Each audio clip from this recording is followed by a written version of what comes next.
Hello, this is Ted Argyle from Adrenalin Martial Arts Centre, and welcome to the 6th of our 30 lessons that I've learnt as a full-time martial artist, a full-time martial arts instructor, and as a business owner for the last 20 years.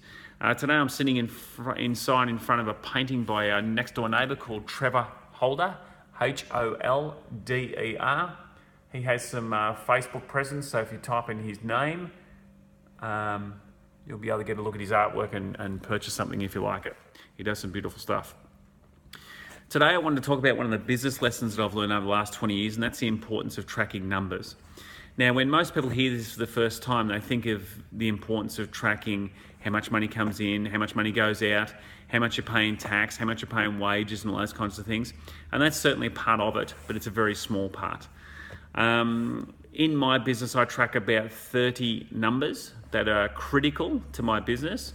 They tell me exactly what's going on in every area that I need to be tracking. Every business will be different though. And those numbers can tell you exactly what's going on, where the problem areas are and where the good areas are. So as an example, one of the first numbers that you should start tracking if you wanted to get into the number collecting aspect of business is tracking how many customers come into your shop or your business each week or each day, and how many of those convert to a customer.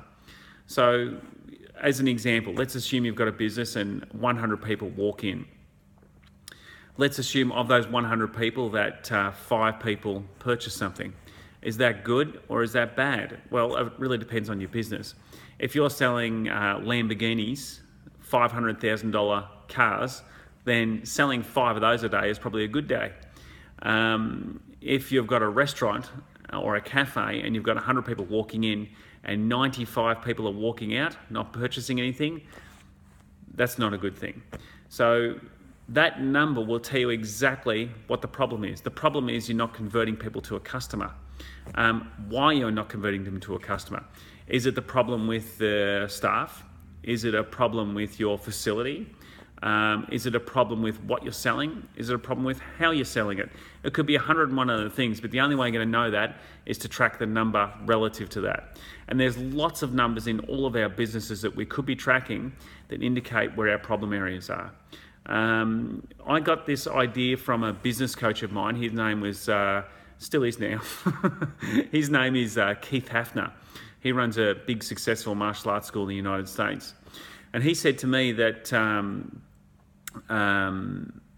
running the numbers of your business or understanding the numbers of your business is like flying a plane.